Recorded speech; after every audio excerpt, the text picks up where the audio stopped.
Hello दोस्तों, आप सभी को गुलाब जामुन जैसी मीठी मीठी नमस्कार। और उसी के साथ आप लोगों का स्वागत है मार्केट के पैचअप या ब्रेकअप शो में। आई होप कि आप लोगों को आज के दिन काफी ज्यादा मजा आया होगा। अगर आप लोगों ने उस मजे को यूज किया है तो आप लोगों को उस चीज का प्रॉफिट भी मिल चुका होगा। लेकिन वो मजा आया कैसे, उसे हम डिटेल में स्टडी करने की कोशिश करेंगे। और उसी के साथ साथ कल के दिन होने वाली दो एसएमई आईपीओ की फाइनल डेट, तो वहां पर क्या रहने वाला है, मेरा personal decision for education purpose, उसे भी डिस्कस करने की हम कोशिश करेंगे। और उसी के साथ साथ हम कल के दिन देखेंगे मार्केट को कैसे उसकी नीयत रहेगी, क्या इंपॉर्टेंट लेवल्स हमारे पास निकल कर आते हैं। बाय द वे, आप सभी को कांग्रेट्स, क्योंकि मार्केट फिर से अपने लाइफ टाइम हाई तक पहुंच चुका है।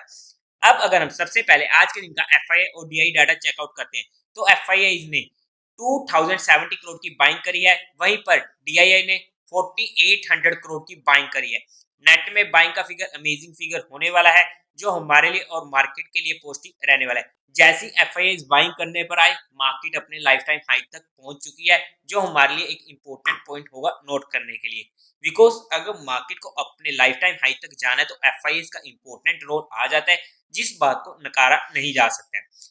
बट अगर हम सबसे पहले एसएमई आईपीओ की बात कर लेते हैं, तो एक तो होने वाली है कल के दिन Marion Trans India Limited SME IPO की final date.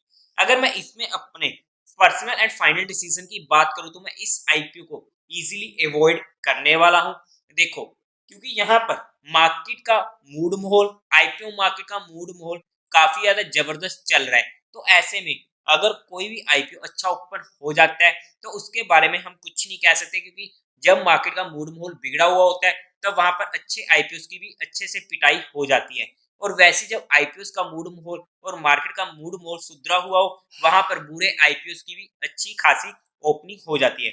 But apart from all the things, क्योंकि एसएमई आईपीओ हम अग्रेसिव होकर अप्लाई करते हैं, तो मैं यहाँ पर इस आईपीओ को इजीली अवॉइड करने वाला हूँ। मैं यहाँ पर अपने एक हैवी अमाउंट का रिस्क नहीं ले सकता, ये मेरा पर्सनल डिसीजन होने वाला है। रीजन की अगर मैं बात करूं, क्योंकि इस आईपीओ में ना तो फाइनेंशियली हमें कंसिस्टेंसी देखने को मिल रही है, और काफी ज्यादा इन्होंने वैल्यूएशन वाइज भी अपना प्राइस काफी ज्यादा रखा है। तो ओवर वैल्यूड ये प्राइस होने वाला है, जिसकी वजह से मैं इस आईपीओ को इजीली अवॉइड करने वाला हूँ। ये था इसमें मेरा personal decision for education purpose. आप लोगों का जो भी डिसीजन एक बार अपने फाइनेंशियल एडवाइजर से कंसल्ट करके ही बनाइएगा। सेकंड आईपीओ की अगर हम बात कर लेते हैं, ग्रेफीसेट्स आईपीओ की अगर मैं बात करूं, अगर मैं कंपनी के फाइनेंशियल्स की बात करता हूं, ओके है।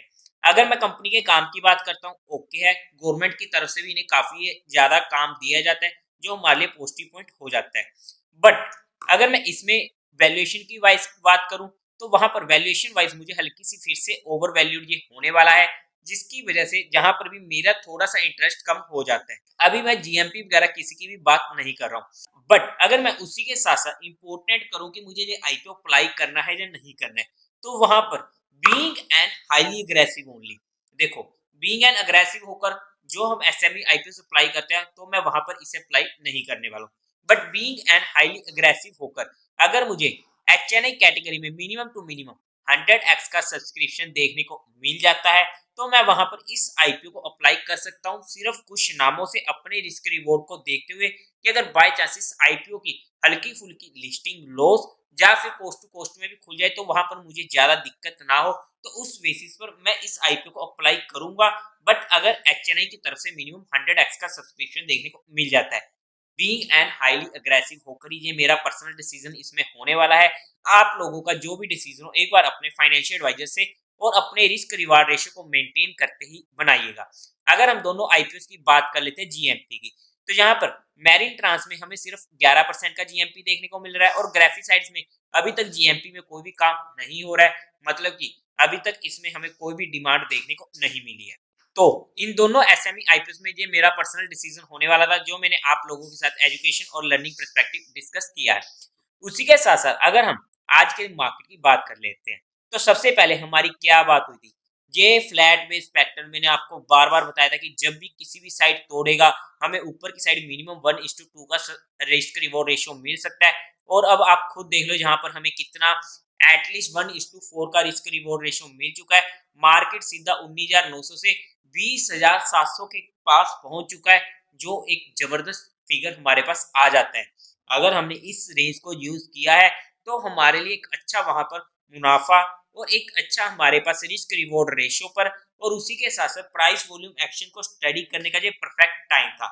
अब इतना ज्यादा बढ़ने के बाद अगर हम जहां पर कुछ करने की सोचते हैं तो वो हमारे रिस्क रिवॉर्ड रेशियो में नहीं बैठती है, जहां पर अब हम भाग के काम नहीं कर सकते हैं अगर हम इस वैल्यू जोन की बात करते हैं। क्योंकि जो प्रॉपरली वैल्यू जोन था ये हमारे पास वैल्यू एरिया था जब इसने जहां पे ब्रेकआउट दिया था, क्योंकि वहां पर हमारा स्टॉप लॉस था। मैं ये नहीं कह रहा कि हमारा स्टॉप लॉस नहीं था, हिट हो सकता था, बट अगर मैं यहाँ पर बात करूं तो यहाँ पर मैं उड़ते तीर लेने का मुझे कोई शौक नहीं है और मैं जहां पर बिना फालतू में बिना सोचे समझे इंट्राडे पर्सपेक्टिव ठीक है, बट जहां पर पोजिशनली कोई भी चीज कैरी करने के बारे में नहीं सोच सकता। मुझे यहाँ पर रिट्रेसमेंट का वेट करना पड़ेगा क्योंकि मार्केट ऑलरेडी काफी ज्यादा एक्सटेंडेड हुआ पड़ा है। अब अगर हम बात करते हैं कल के दिन की, सबसे पहले तो कल के दिन होने वाला है ट्यूसडे, और जनरली आप लोगों को पता है कि ट्यूसडे हमें कितना ज्यादा परेशान करता है, कितना ज्यादा वहां पर हमें मार्केट में कोई भी मूवमेंट देखने को नहीं मिलती है मोस्टली हर इंडेक्स में, और वहां पर परफेक्ट बेजा फ्राइडे बन जाता, जो फ्राइडे होता था वो ट्यूसडे होने लगा है। तो ऐसे में अगर हमें पिछले जो 4-5 दिन निकले हैं एक अच्छा मुनाफा हुआ हुआ है, अगर हम कल के दिन की मार्केट को इग्नोर भी कर देते हैं, देखो अच्छा प्रॉफिट हो चुका है, सभी ने किया होगा आई नो, स्पेशली जो मेरे साथ जुड़े हुए हैं। बट अगर मैं बात करता हूँ कल के दिन की, अगर मार्केट रैली देती है तो देने दे, मुझे फर्क नहीं पड़ता कल के दिन। मैं पर्सनली वहां पर कल के दिन काफी ज्यादा कम काम करने की कोशिश करूंगा, स्पेशली ऑप्शंस में मैं बात कर रहा हूँ यहाँ पर। बट इंपॉर्टेंट पॉइंट कल के लिए हमारे पास कोई भी ऊपर की साइड रेजिस्टेंस नहीं होने वाला है।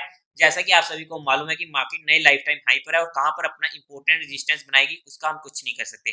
बट हमारी कल के दिन बात हुई थी कि 20,600 हमारे पास एक रेजिस्टेंस के लिए काम करेगा, रेजिस्टेंस नहीं होगा बट जहां से मार्केट एक छोटा सा रिवर्सल ले सकती है, और वो रिवर्सल हमें इमीडिएट मिल चुका था पहले ही 15 मिनट के अंदर अंदर। उसके बाद जहां पर आप लोगों को एक कॉल प्रोवाइड करी गई थी टेलीग्राम चैनल पर, जहां पर निफ्टी की 20,550 की सीई दी गई थी 145 के लेवल के पास, एग्जैक्ट लेवल था 145 टू 150 की रेंज, जो हमें 148 के लेवल पर मिल चुकी थी, और वहां पर 148 से वो पहुंची थी सीधा 260 के लेवल पर, जहां पर हमें एक अच्छा मुनाफा हो चुका था सिर्फ एक ही ट्रेड में।